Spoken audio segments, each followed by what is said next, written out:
Continuamos con nuestro estudio del libro de Hechos y llegamos al capítulo 24, hermanos.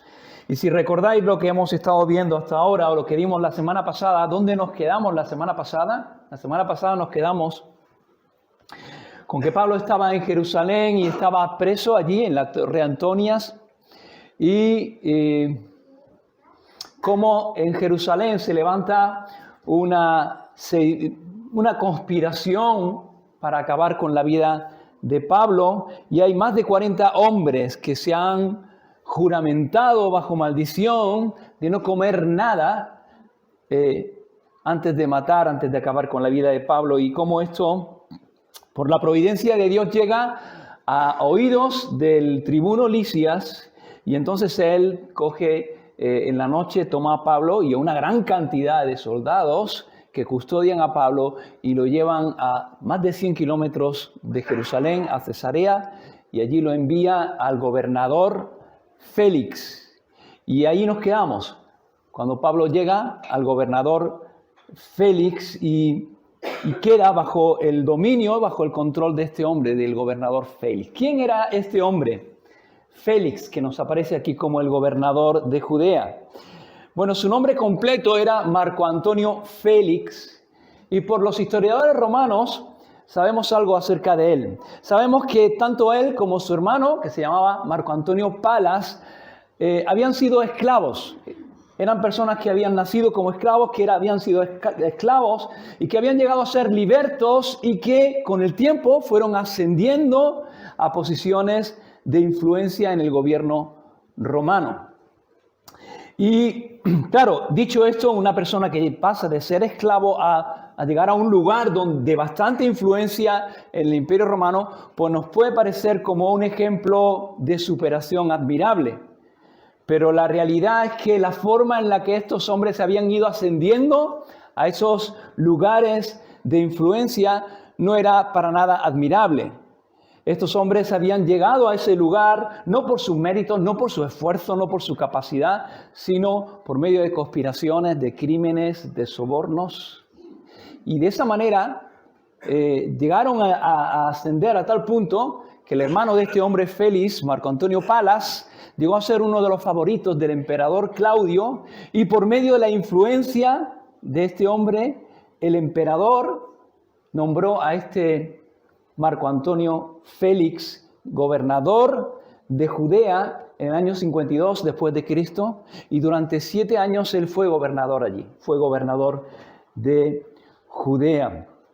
Tácito, el historiador romano Tácito, describe a Félix como un hombre que practicó toda clase de crueldad y lujuria. Era un hombre tremendamente cruel, tremendamente pervertido, amigo de los sobornos, y Tácito dice esto, que era un hombre que ejercía el poder de un rey con la mente de un esclavo. Durante el gobierno de este hombre, del gobernador Félix, se levantaron varios disturbios de los judíos, pero Félix los sofocó, y los sofocó con métodos tan brutales, tan crueles, que lo que hacía que indignaban y alejaban al resto de los judíos del Imperio Romano todavía más, con lo que se provocaban todavía más disturbios y más levantamiento de los judíos. Así que el gobierno de este hombre, Félix, estuvo caracterizado por los disturbios, por la inestabilidad y por la inseguridad. Y es a manos de este hombre donde llega Pablo, y cuando Pablo llega a Cesarea, Félix, en el versículo 35, después de haber leído el informe, la carta que le manda el tribuno Lisias, le pregunta de dónde es. Y entonces le dice en el versículo 35, te oiré cuando vengan tus acusadores, y mandó que lo custodiasen en el pretorio de Herodes. Y ahí nos quedamos la semana pasada. Y comienza el capítulo 24, y dice el versículo 1 del capítulo 24, que 5 días después descendió el sumo sacerdote Ananías con algunos de los ancianos y un cierto orador llamado Tértulo, y comparecieron ante el gobernador contra Pablo. Este hombre Félix les había dicho a Pablo, bueno, Que lo custodian y dice, cuando vengan tus acusadores, te escucharé a ti también, ¿no? Y entonces llegan 5 días después, no 5 días después de estar Pablo allí en Cesarea, sino 5 días después de haber sido arrestado Pablo, llegan sus acusadores. ¿Quiénes eran los que venían a acusar? Envían una delegación de Jerusalén para acusar a Pablo delante del gobernador Félix, y esta delegación dice que está encabezada en primer lugar por el sumo sacerdote Ananías. Y el sumo sacerdote era un hombre pues ya de bastante edad. En aquel tiempo no era fácil viajar y no era cómodo, no era fácil para un hombre de su edad hacer un viaje de más de 100 kilómetros en aquellos tiempos. Pero este hecho, el hecho de que el mismo sumo sacerdote sea el que sube a Jerusalén para acusar a Pablo, nos muestra la importancia que daban los judíos a este caso. Y lo importante que era para ellos que Pablo fuese condenado, porque veían a Pablo como una amenaza para el judaísmo. El sumo sacerdote era la máxima autoridad religiosa de Israel, pero para muchos judíos no solamente era la máxima autoridad religiosa, era la máxima autoridad. Así que era bueno y era prudente llevarse bien con el sumo sacerdote. Y probablemente entendieron que la presencia del sumo sacerdote a la hora de acusar a Pablo podría ser determinante a la hora de influir en el gobernador para que condenara a Pablo. Así que el sumo sacerdote va a la cabeza. ¿Y quién más va? Dice que van algunos de los ancianos. No va todo el Sanedrín, no van los 70 ancianos del concilio, van un grupo, una selección, no sabemos cuántos, no sabemos si eran 10, 15, 20, no sabemos, pero va un grupo de los ancianos. Y también dice que va un cierto orador, Tértulo. ¿Quién era este hombre? Bueno, pues este hombre era lo que en nuestro tiempo podríamos entender o podríamos llamar un abogado o un fiscal. Este hombre era un acusador profesional que el concilio había contratado para que él fuese el que acusase a Pablo delante del gobernador. Era un hombre que conocía las leyes, era un hombre que sabía hablar bien y que podría exponer bien, de una manera detallada y bien expuesta, las cosas de las cuales se acusaban a Pablo. Así que todos estos llegan a Cesarea y dice que comparecieron ante el gobernador contra Pablo. Así que luego llaman a Pablo y ahí está, el gobernador es el juez. Por un lado, hermanos, están todos estos hombres, que son hombres importantes, influyentes, preparados para acusar a Pablo. Y por otro lado, ¿quién está? Pablo, un hombre solo, ¿no? Y nos imaginamos la escena, ¿no? El gobernador para juzgar y hay un grupo de personas que son importantes, que son influyentes. Viene este hombre que está preparado y por otro lado Pablo solo, pobre Pablo, ¿no? Pero ¿quién estaba con Pablo? Pablo no estaba solo. El Señor estaba con Pablo. Y todos estos están contra Pablo, pero el Señor está con Pablo. Y si el Señor está con nosotros, ¿quién contra nosotros, no? Dice Romanos. El mundo entero puede estar contra ti, pero si el Señor está contigo, el mundo entero no puede hacer nada contra ti. Y eso es una verdad bíblica. Si Dios tiene un propósito con tu vida, el mundo entero no puede frustrar ese propósito. Y Jesús tenía un propósito con la vida de Pablo. Y se lo había dicho allí cuando estaba en Jerusalén. Así que, versículo 2... Cuando Pablo fue llamado, Tértulo comenzó a acusarle diciendo. Y así es como comienza Tértulo su acusación. Fijaos cómo comienza este hombre la acusación contra Pablo. Y le voy a poner un poco la entonación que yo me imagino, que yo entiendo, ¿no? Fíjate cómo empieza la acusación contra Pablo. Este hombre comienza a hablar y comienza a decir: como debido a ti gozamos de gran paz y muchas cosas son bien gobernadas en el pueblo por tu prudencia, oh excelentísimo Félix. Lo recibimos en todo tiempo y en todo lugar con toda gratitud, pero por no molestarte más largamente, te ruego que nos oigas brevemente conforme a tu equidad. ¿Sabes qué es esto? ¿Qué es esto? Esto es querer llegar al corazón de Félix, al corazón del juez. ¿En base a qué? En base a halagos. Como hemos dicho antes, este hombre era un acusador profesional. Este hombre sabía cómo exponer, cómo poner las cosas a su favor. Y lo que hace es comenzar su acusación, no acusando a Pablo, sino halagando al juez, ¿no? Con halagos, con adulación, con lisonjas. Este hombre es un auténtico lisonjero.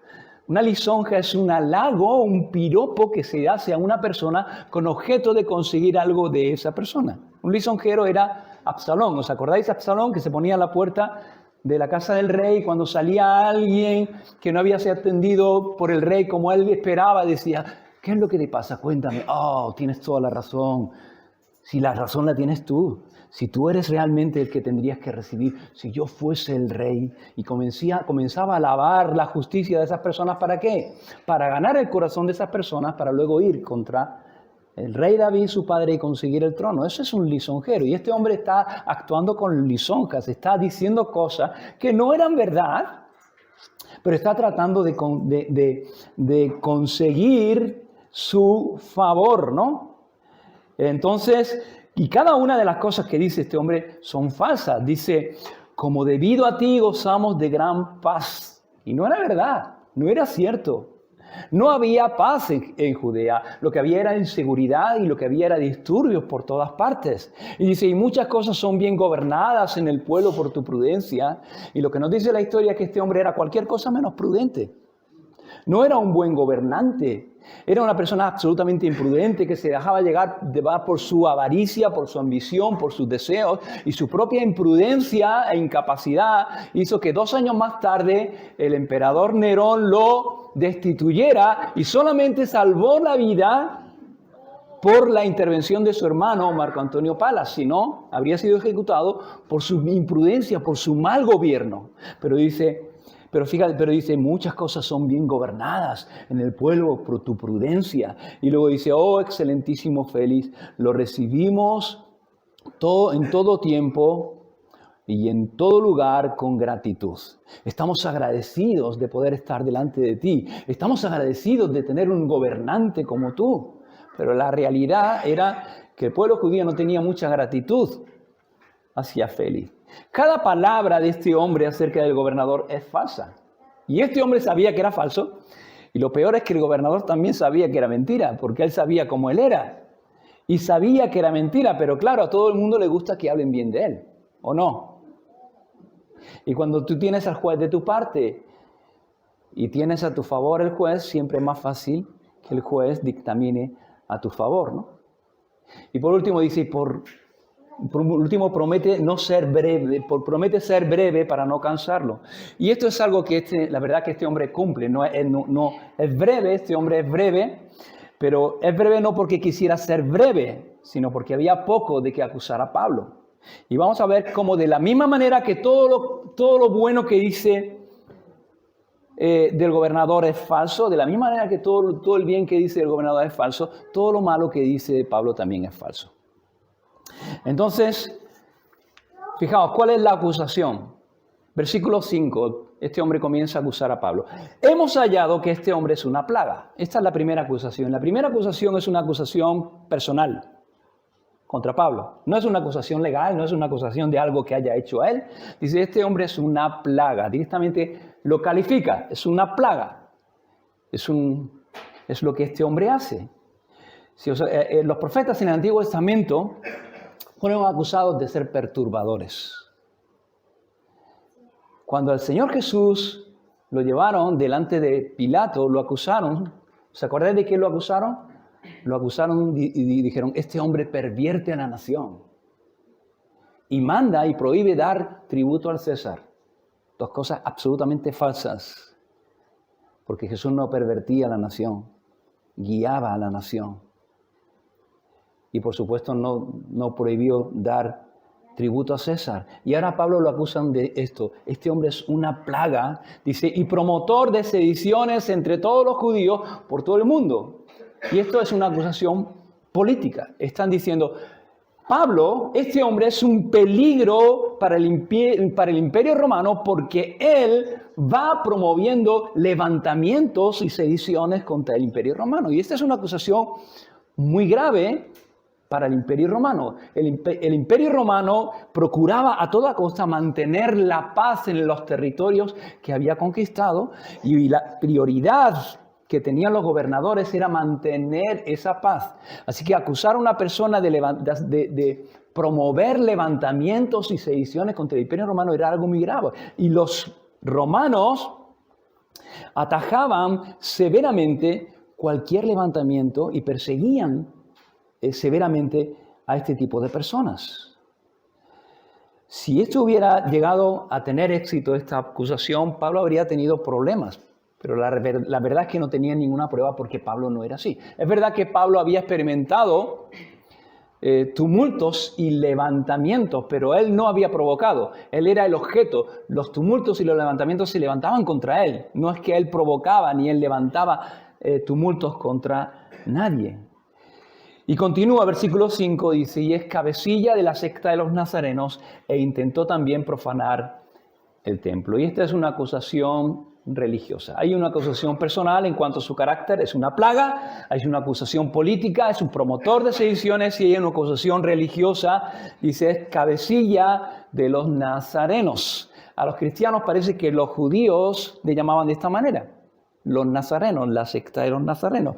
¿Sabéis que Jesús era de Nazaret? Jesús era conocido como Jesús de Nazaret. Y parece que los judíos comenzaron a llamar a los cristianos los nazarenos de una manera peyorativa y despectiva. Si os acordáis, en Juan capítulo 1, cuando Felipe se encuentra con Natanael y dice, hemos encontrado al Mesías, hemos encontrado aquel de quien Moisés habla en la ley. Y Natanael dice, ¿quién? Dice, Jesús de Nazaret. ¿Y cuál es la respuesta de Natanael? ¿De Nazaret puede salir algo bueno? Parece que Nazaret no tenía buena fama y que los habitantes de Nazaret no tenían muy buena fama. Así que este sobrenombre Nazarenos no era un nombre puesto con cariño, sino más bien de una manera despectiva. Y dice, este es cabecilla de los nazarenos. Dice, como si fuese algo peligroso. Y continúa, e intentó también profanar el templo. Y hace referencia a la acusación que esos judíos de Asia que habían encontrado a Pablo en el templo le acusan de haber introducido a un gentil en el templo. ¿Por qué? Porque habían visto antes en la ciudad a Pablo con Trófimo de Éfeso, que era gentil, y luego ven a Pablo dentro del templo y ellos supusieron que Pablo había introducido a este hombre Trófimo en el templo. Pero era una falsa suposición, era algo que era mentira. Y profanar el templo también era algo muy grave, y los romanos autorizaron a los judíos a aplicar la pena capital a aquellas personas que profanaran el templo. Entonces dice, intentó también, versículo 6, intentó también profanar el templo y prendiéndole quisimos juzgarle conforme a nuestra ley. ¿Fue esto así? ¿Ocurrió así? ¿Os acordáis cómo ocurrieron las cosas? ¿Ocurrió así? No fue así. No es que lo pillaron, lo vieron y que estaban profanando y quisieron juzgarlo. No, lo que querían era matarlo. El pueblo lo tomó y querían acabar con su vida y lo sacaron del templo y comenzaron a golpearlo. No estaban tratando de juzgarlo, estaban tratando de matarlo. Versículo 7, pero interviniendo el tribuno Lisias con gran violencia le quitó de nuestras manos. ¿Fue así esto? Tampoco. La violencia era de parte de ellos. Estaban golpeando y golpeando y golpeando a Pablo y el tribuno ve que hay un tumulto y va a sofocar ese tumulto y dice que cuando llega él con 200 soldados, la gente ve a los soldados y comienza y deja de golpear. Pero no dice que él entró allí con gran violencia. Sí que rescata a Pablo porque es que estaban matando a Pablo, ¿no? Entonces dice, mandando a tus acusadores, versículo 8, a que viniesen a ti y tú mismo, pues al juzgarle podrás informarte de todas estas cosas que lo acusamos. Fijaos, todo, absolutamente todo lo que dice este hombre es mentira. Todo. Era mentira lo que dijo de Félix, era mentira lo que dijo de Pablo, la acusación contra Pablo, y también era mentira la narración que este hombre hace acerca de los hechos que acontecieron en el templo. ¿Qué evidencia presentó este hombre de todas las cosas de las cuales acusaba a Pablo? Cero. Ninguna evidencia. No hay evidencia. No hay evidencia de que Pablo fuese una plaga. No hay evidencia de que Pablo levantase ningún tipo de sedición contra los romanos ni en ningún lugar del mundo, del imperio. No hay ninguna evidencia de que Pablo profanase el templo. No presentan ninguna evidencia. ¿Por qué? Porque no tienen evidencia. no tienen ninguna evidencia. Versículo 9 dice, los judíos también confirmaban diciendo ser así esto. Entonces este hombre no hace nada más que decir mentiras, y el sumo sacerdote y los judíos, los religiosos, las personas que se suponen que estaban cerca de Dios, estaban diciendo, sí, es verdad, así fue, exactamente, es así, ¿no? Y todas las personas comienzan a decir verdad, ¿por qué? Porque querían acabar con Pablo. Pablo para ellos era una amenaza y querían acabar a toda costa y no le importaba, no tenían ningún problema con mentir. Y decir sí, todos decían sí, es verdad. Pero que muchas personas digan que es verdad no significa que sea verdad. La mentira es mentira, lo digan muchos o lo digan poco. Y la verdad es verdad, lo digan muchos o lo digan poco. No era verdad. Versículo 10. Y habiendo hecho señal el gobernador a Pablo para que hablase, este respondió. Y ahora Pablo va a defenderse. Fíjate la respuesta de Pablo. Dice, porque sé que desde hace muchos años eres juez de esta nación, con buen ánimo haré mi defensa. Claro, corto, sencillo. Pablo no comienza a halagar, no dice mentiras, por supuesto que no dice mentiras, un cristiano no dice mentiras. Pablo no va a decir ninguna mentira acerca de este gobernador.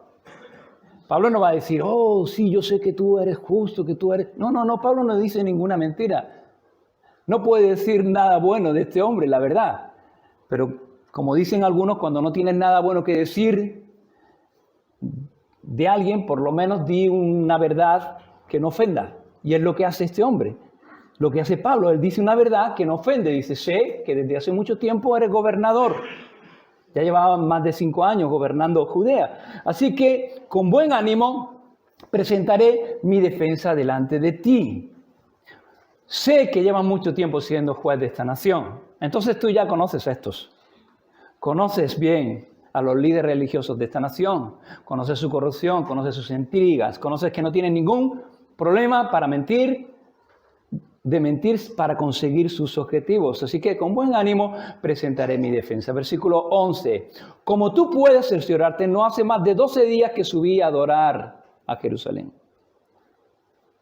Yo vine a Jerusalén a adorar. Y no me hallaron disputando con ninguno, ni amotinando a la multitud, ni en el templo, ni en las sinagogas, ni en la ciudad. No hice nada de esto. Ni te pueden probar las cosas de que ahora me acusan. Y me gusta Pablo, porque lo primero que hace Pablo es desengancharse de las acusaciones. Pablo dice, yo no he hecho nada de esto. Yo no he hecho nada de esto. Pero luego dice en el versículo 14, pero esto te confieso. Pero esto te confieso. Y es importante, hermanos. Esto es importante porque tú y yo, como cristianos, podríamos tener a favor que no hacemos muchas cosas, pero lo que no hacemos no es lo que nos define. Lo que nos define como cristianos no es lo que no hacemos. Lo que nos define como cristianos es lo que somos. Jesús nunca se definió a sí mismo por lo que no hacía. Jesús se definió a sí mismo por quien era. Si os acordáis en el Evangelio de Juan, continuamente a lo largo de todo el Evangelio, Él está diciendo, yo soy. Jesús dice, yo soy la luz del mundo. Jesús dice, yo soy el pan de vida. Jesús dice, yo soy la puerta. Yo soy el buen pastor. Yo soy la resurrección. Yo soy el camino. Yo soy la vida. Yo soy la verdad. Continuamente Jesús está diciendo, yo soy. Y las cosas que Jesús hacía, los milagros, dice Juan, que eran señales. Los milagros, las obras de Jesús, lo que hacían era señalar, indicar que efectivamente Jesús era quien decía él que era. Y entonces, hermanos, en nuestra vida es igual. En nuestra vida es así. A veces nosotros queremos definirnos como cristianos por lo que no hacemos. Yo no robo, pero hay mucha gente que no roba y no es cristiana. Yo no adultero. Hay mucha gente que no adultera y no significa que sean salvos. Lo que nos define como cristianos es lo que somos. ¿Y qué somos? Somos personas que hemos reconocido nuestra incapacidad para agradar a Dios. Somos personas que nos hemos arrepentido de nuestros pecados, que hemos reconocido nuestros pecados, que nos hemos arrepentido de nuestros pecados, que hemos puesto nuestra fe en Cristo para el perdón de nuestros pecados y que por gracia y a través de la fe en Jesús hemos experimentado un nuevo nacimiento y el Señor nos ha dado una nueva naturaleza y por tanto, por eso, por lo que Cristo ha hecho en nuestras vidas, es que nosotros ahora podemos caminar de una manera diferente. Y nuestra manera de caminar y nuestra manera de vivir es lo que muestra y debe mostrar que somos lo que verdaderamente decimos que somos cristianos, que somos hijos de Dios. No es lo que no hacemos lo que nos define, y tampoco es lo que hacemos lo que nos define. Lo que nos define es lo que Cristo ha hecho en nuestras vidas. Es lo que el Señor ha hecho en cada uno de nosotros. No es hacer para hacer. No es lo que hacemos lo que nos convierte en cristianos. No es que si yo hago una serie de cosas, yo cumplo una serie de ritos o guardo una serie de mandamientos, entonces yo soy cristiano. No. No es que si yo hago una serie de cosas y vivo un determinado estilo de vida, soy cristiano. Es porque soy cristiano. Entonces yo hago una serie de cosas y tengo un estilo de vida determinado. Tú no tienes que vivir una vida cristiana para ser cristiano. Tú tienes que ser cristiano para poder vivir una vida cristiana. Tú tienes que haber sido transformado primero. Tenemos que haber experimentado la obra de Cristo en nuestras vidas. Que Cristo haya producido en nosotros, nos haya dado un nuevo corazón, una nueva naturaleza, haber sido transformado por dentro primero, para después vivir una vida diferente por fuera. El cambio se produce en la vida del cristiano de dentro hacia afuera. Y me gusta Pablo, porque él dice, no soy nada de lo que estos me están acusando, pero te voy a decir lo que sí soy. De esto sí me declaro culpable. Esto sí te confieso, versículo 14, que según el camino que ellos llaman herejía, así sirvo al Dios de mis padres. Pablo dice, yo sirvo al Dios de mis padres. Es decir, yo sirvo al Dios de los judíos. Yo no estoy adorando ni estoy sirviendo a un Dios nuevo. Yo estoy sirviendo al mismo Dios que existe desde la eternidad. Yo sirvo al Dios de mis padres, pero ahora ya no le sirvo desde la tradición de los ancianos o desde el fariseísmo, sino que ahora sirvo a ese Dios, al único Dios verdadero, a través de lo que ellos llaman herejía, pero que en realidad no es una herejía, sino el cumplimiento de las promesas que Dios hizo a nuestros padres en el Antiguo Testamento y que es el camino. Si recordáis, a los primeros cristianos les llamaban, se les conocía como los del camino con C mayúscula, como un nombre propio. Probablemente por las palabras que Jesús dijo. Jesús les dijo a sus discípulos en la última noche, justo antes de ser entregado y de morir al día siguiente en la cruz, Jesús les dijo, yo soy el camino, la verdad y la vida, y nadie viene al Padre sino por mí. Entonces los cristianos se veían a sí mismos como los que estaban en el camino. En el camino, los que estaban en Cristo.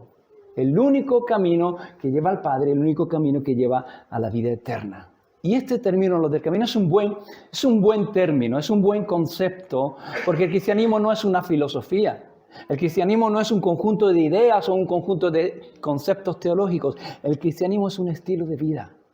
El cristianismo es una vida que se camina, que se anda, que se vive.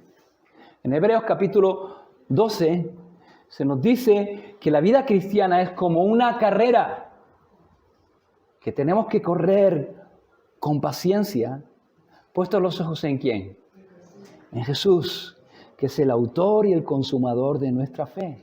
Y Pablo dice, esto confieso, de esto sí me declaro culpable, de servir al Dios de mis padres según el camino que ellos llaman herejía. De servir a Dios en Cristo y a través de lo que Cristo ha hecho en mi vida. Si de lo que me acusan es de ser cristiano, me declaro culpable. Soy cristiano. Pablo no se avergüenza de su fe. Pablo no se avergüenza de Cristo, sino que confiesa a Cristo y confiesa su fe en Cristo. Pablo dice, si el delito es seguir a Jesús, lo confieso. Yo sigo a Jesús y de esta manera sirvo al Dios de mis padres, creyendo todas las cosas que en la ley y en los profetas están escritas. La ley y los profetas era la forma en que los judíos llamaban a la Escritura, a la Biblia, era la forma. Cuando los judíos hablaban de la ley de los profetas, estaban hablando de la Escritura, estaban hablando del Antiguo Testamento. Y Pablo dice, yo sirvo a Dios. ¿Cómo? Número 1, yo sirvo a Dios en el camino. Yo sirvo a Dios en Cristo y por lo que Cristo ha hecho en mi vida. Número 2, yo sirvo a Dios creyendo. ¿Creyendo qué, hermanos? Creyendo todas las cosas que están escritas en la ley y en los profetas. Creyendo todas las cosas que están escritas en la palabra. La pregunta es, ¿sirves tú a Dios, hermanos? ¿Servimos a Dios? ¿Queremos servir a Dios? ¿Cómo sirves tú a Dios? Porque no puedes servir a Dios si no es a través del camino que nos lleva a Dios. No podemos servir a Dios si no es a través de Cristo y a través de lo que Cristo ha hecho por nosotros en la cruz del Calvario. Y no podemos seguir ese camino, no podemos seguir a Jesús si no es creyendo todas las cosas que están escritas en este libro. Todas las cosas que están escritas en su palabra. Y la pregunta que nos tenemos que hacer es, ¿creemos todas las cosas que están escritas en este libro? ¿Creemos todas las cosas que están escritas en la palabra? La respuesta es, ¿cuál es la respuesta? La respuesta es sí, pero la realidad es que muchas veces una cosa es lo que decimos y otra cosa es la realidad, ¿no? La realidad es que muchas veces podemos vivir sin creer todo lo que está escrito en este libro. Y no, a veces no de manera consciente. Por supuesto, no vamos a decir, yo no creo esto de la Biblia, o yo no creo esto que está escrito en la Biblia. No vamos a decir esto, pero nuestra manera de vivir muestra que realmente no estamos creyendo, o no estamos actuando, o no tenemos en cuenta lo que nos dice la Biblia en muchos aspectos y muchas cosas. Y Pablo dice, yo sirvo a Dios creyendo todo lo que está escrito en los profetas y en la ley. Todo lo que está escrito en la palabra. Y tenemos, hermanos, que creer todo lo que está en la Escritura.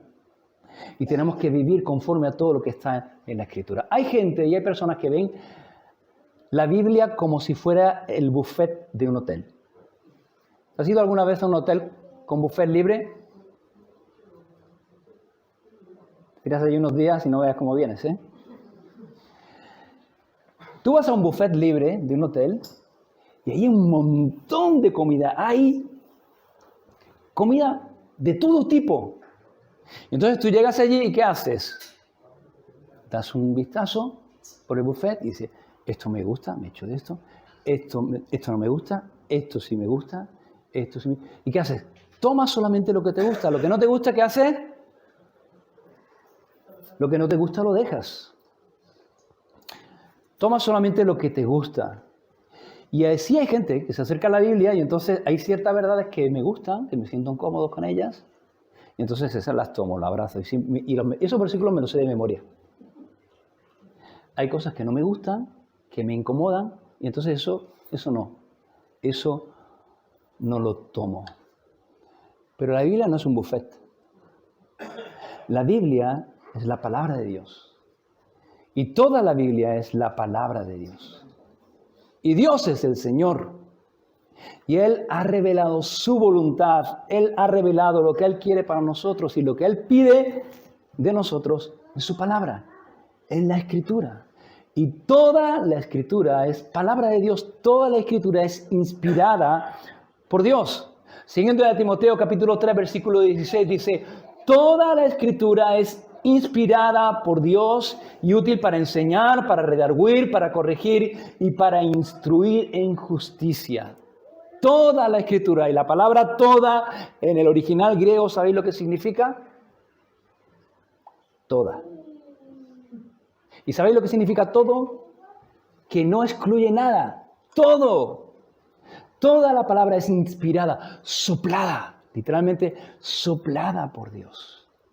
Toda la Biblia, desde Génesis a Apocalipsis, desde el primer versículo hasta el último versículo, es palabra de Dios. Y hermanos, es importante saber eso. Es importante saber que cuando tú abres la Biblia no estás leyendo un libro, estás leyendo la palabra de Dios para ti. La palabra de Dios para el hombre.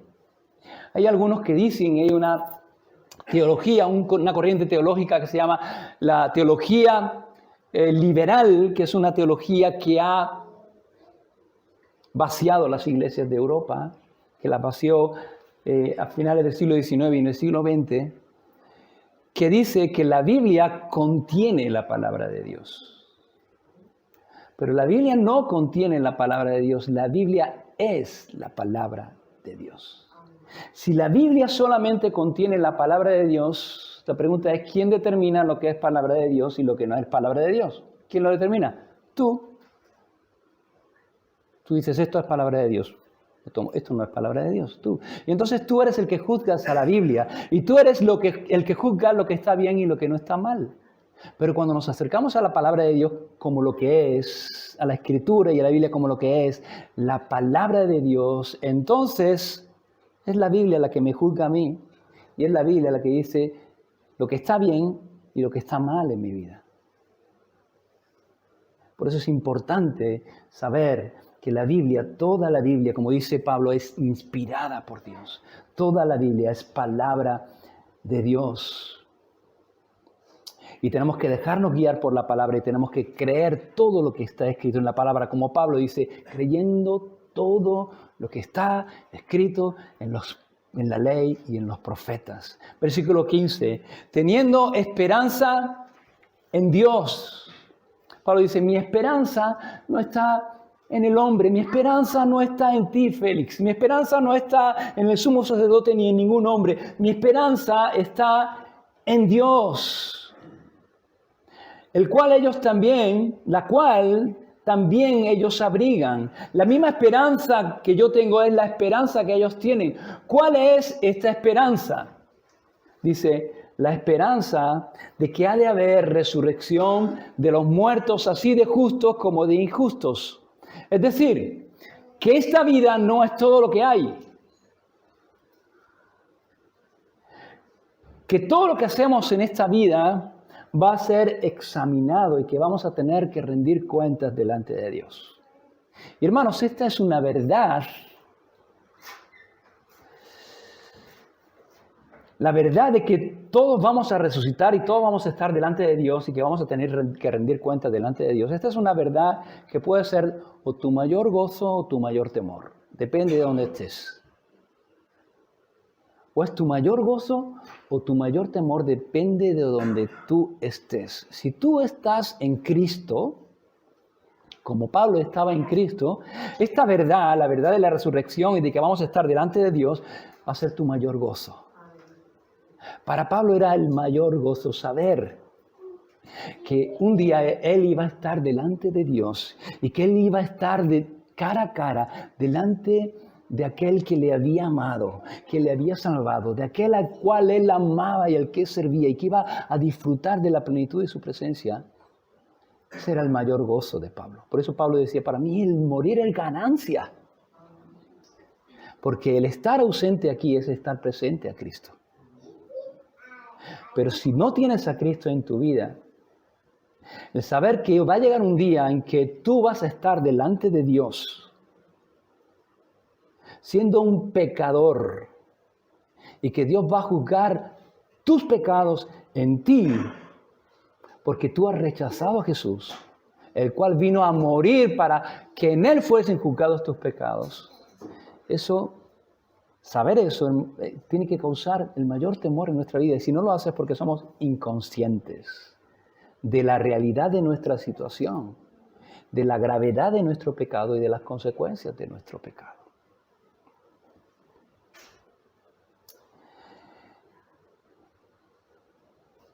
Y Pablo dice, teniendo la esperanza en Dios, la cual ellos también abrigan, de que ha de haber resurrección de muertos, así de justos como de injustos.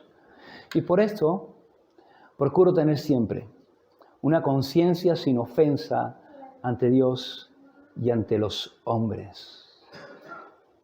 Cuido mi vida, cuido mi alma, cuido mi corazón. Sobre toda cosa guardada, dice la palabra, guarda tu corazón, porque de él emana la vida. Pero pasados algunos años vine a hacer limosnas a mi nación y a presentar ofrendas. Que Pablo está diciendo, yo no soy un antijudío. Están diciendo que vine a causar motines, que vine a deshonrar el templo, pero yo no soy un antijudío, yo soy judío y yo amo al pueblo judío. Y cuando yo vine a Jerusalén, vine a traer ofrendas de los gentiles a mi pueblo, a los judíos, para atender a las personas necesitadas, para atender a los pobres. Y estaba en ello cuando unos judíos de Asia me hallaron purificado en el templo, no con multitud ni con alboroto. Ellos debieran comparecer ante ti y acusarme si contra mí tienen algo, o digan estos mismos si hallaron en mí alguna cosa mal hecha cuando comparecí ante el concilio. Pablo está diciendo, quienes me acusaron no son estos, son los que me encontraron en el templo. Y ellos fueron los que me acusaron de profanar el templo. Pero estos no están aquí. ¿Dónde están? Si esos me acusaron y realmente tienen pruebas de que yo profané el templo, ellos debieran estar aquí delante de ti y acusarme a ellos personalmente. Pero no están porque no tienen de qué acusarme.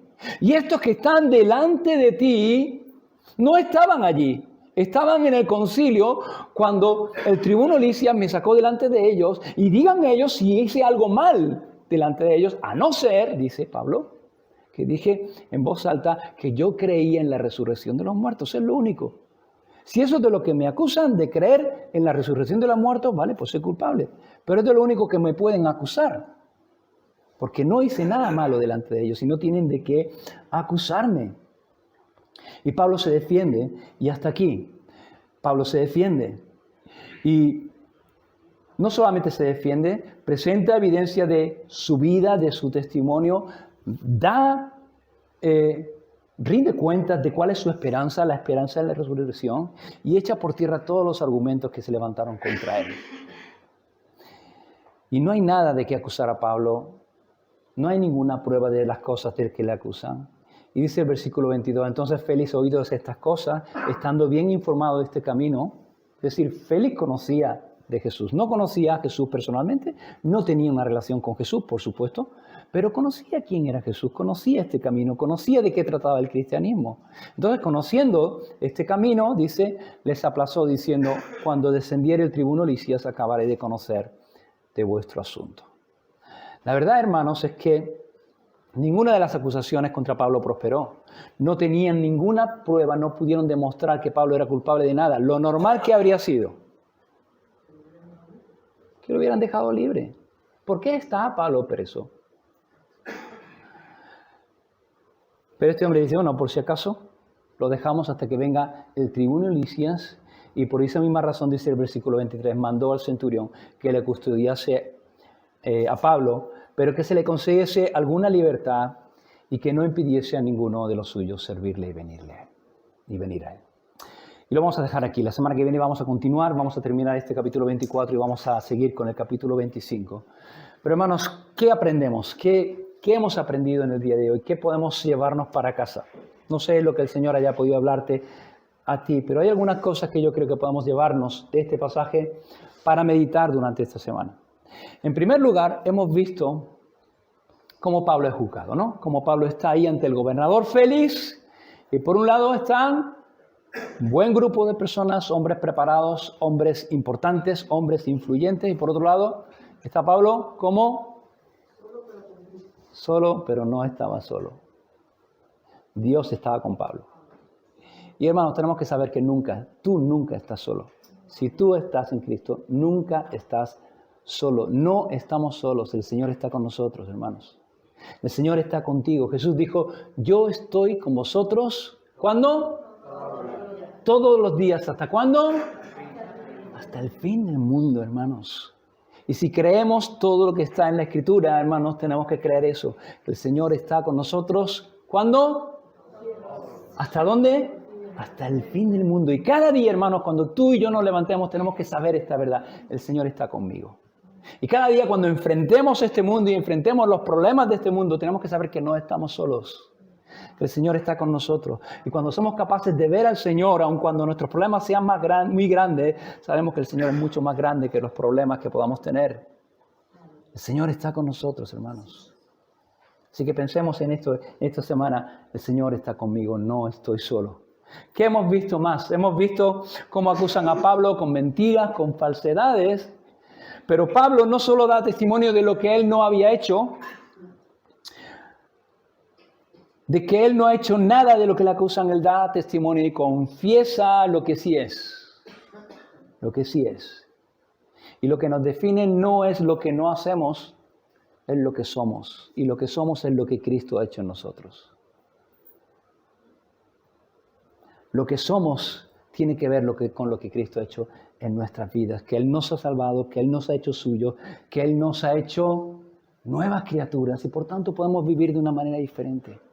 Y Pablo no se avergüenza de decir, si de lo que me acusan es de ser un nazareno, como ellos llaman, si de lo que me acusan es de ser cristiano, soy culpable, soy cristiano. No me avergüenzo de ser cristiano. No me avergüenzo del Evangelio. Hermanos, no nos avergoncemos del Señor, porque Él no se avergonzó de ti ni se avergonzó de mí. No nos avergoncemos de ser luz en medio de las tinieblas. No nos avergoncemos de vivir de una manera diferente a la que vive el mundo, porque no buscamos agradar a los hombres, sino que buscamos agradar a Dios.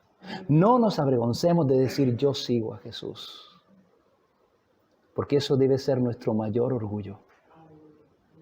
Saber que el Señor nos ha amado de tal manera y que nos debemos a Él, que somos suyos, hermanos. Y Pablo no se avergonzaba. Pablo dice, yo sirvo a Dios. ¿Y cómo sirvo a Dios? Yo sirvo a Dios en Cristo, en el camino, a través de lo que Cristo ha hecho en mi vida, siguiendo sus pisadas y tratando de vivir una obediencia siempre a Él. Hermanos, ese debe ser nuestro ejemplo. Y no podemos servir a Dios. Si tú quieres servir al Señor, si queremos servir al Señor, tenemos que servir al Señor en Cristo. Y tenemos que servir al Señor creyendo todo lo que el Señor nos dice en su palabra. Y tratando de vivir conforme a lo que el Señor nos dice en su palabra. Jesús dijo, si me amáis, guardad mis mandamientos. Y si amamos a Dios, tenemos que caminar en este mundo de una manera diferente, guardando los mandamientos del Señor. Y por último, hermanos, lo último que yo veo y que quiero señalar en esta mañana, que nos podemos llevar a nuestra casa, es la esperanza que tenía Pablo. No sé cuál es tu esperanza, pero Pablo tenía una esperanza en Dios. La esperanza de Pablo era la esperanza de la resurrección. La esperanza y la seguridad de que esta vida no es todo lo que hay. Pablo sabía que Jesús les había dicho a los suyos, estáis en el mundo, pero no sois del mundo. Pablo sabía que este mundo no era su hogar. No era su hogar. Su hogar, ¿dónde estaba? En la casa del Padre. Jesús dijo, en la casa de mi Padre muchas moradas hay. Voy pues a preparar un lugar para vosotros. Y si prepararé un lugar, vendré a vosotros y os tomaré a mí mismo para que donde yo estoy, vosotros también estéis. Y Pablo dice, yo estoy en este mundo, pero soy un peregrino, soy un extranjero, no soy de este mundo. Voy de paso, voy a mi casa, voy a mi hogar, y mi hogar lo está preparando el Señor en la casa del Padre. Y esa era la esperanza del Pablo. ¿Cuál es tu esperanza? ¿Cuál es mi esperanza? ¿Dónde está nuestra mirada? Estamos mirando continuamente en lo horizontal, continuamente mirando a las cosas de este mundo. Hermanos, este mundo se va a quedar aquí. La vida es un suspiro, es como una neblina que aparece en la mañana y a mediodía ya no está, dice la Escritura. ¿Dónde está tu mirada? La mirada de Pablo estaba, ¿dónde? En las cosas de arriba, donde está el Señor. Y por eso él decía y podía decir, las aflicciones del tiempo presente no son de comparar. Mira que Pablo pasó aflicciones, pero él decía, las aflicciones del tiempo presente no son de comparar con la gloria venidera. Con la gloria venidera. Amén. Vamos a orar. Una misma visión para un nuevo siglo, una generación que levanta a Cristo y se une en oración, clamando por España. Nuestras posesiones, nuestros corazones pertenecen al Señor de señores, no importa el precio, salva nuestra España. Las barcas y las redes listas son.